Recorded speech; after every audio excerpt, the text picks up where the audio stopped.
Hello, everyone, and thank you for joining the HVAC Mergers and Acquisition podcast. On this podcast, we will be talking about how to prepare your HVAC company to sell and get the best price and best terms possible.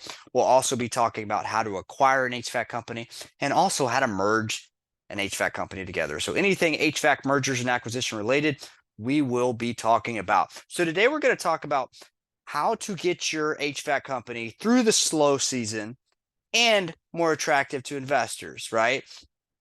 And this is a topic I've mentioned before, right? So I'm going to add one more thing to it, but the first thing is probably the most important, and that is service contracts. I'm going to hammer this in and probably most of the episodes. At some point I'm going to mention service contracts. So service contracts are like gold, right? So if you don't have service contracts in place, maintenance agreements in place, definitely get started on that, because the longer you have those in place, the better. It opens so many doors for you, right? Not only on the investor side, but on the sell side, right? As your techs go out there for that maintenance, they can find other things to help a homeowner or a business. And investors love it because they love that recurring revenue. It mitigates risk for them. So that'll help you get through the slow season, right? Because you got that recurring revenue coming in, but it also is very attractive to investors. Another area to focus on is expanding your service offerings, right?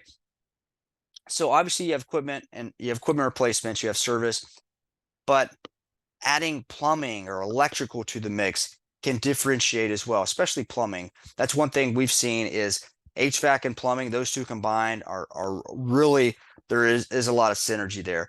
And as you add these other tranches, whether that be plumbing, could be plumbing, electrical, anything home service related, you add that to your HVAC portfolio and you have additional profit and revenue coming in that can help on the slow season, right? So expand that out, but as a first step, really focus on the HVAC side. You want to grow that as much as possible before you start adding a bunch of other verticals, if you will.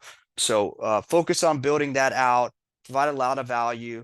It provides a lot of value to the investors. And if and get your techs the sales training they need so they know how to sell that.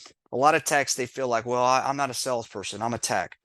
Well, it's sales is just helping people, and so they really need to see that they're not being salespeople. They're helping people because, but if they don't see the value that it provides to the owner, to the residential homeowner or the business owner that you're offering these service contracts, then they're going to hesitate to do that. And it's just communication, right? And if they can't communicate those things, they may be struggling with communicating information like, what's wrong with the homeowner's unit and that sort of thing. So at the end of the day, it's just people, it's just communication, it's just helping people. And so service contracts is a great way to do that. And then, of course, build out that service offering. Hopefully you found that helpful, and stay tuned for the next episode.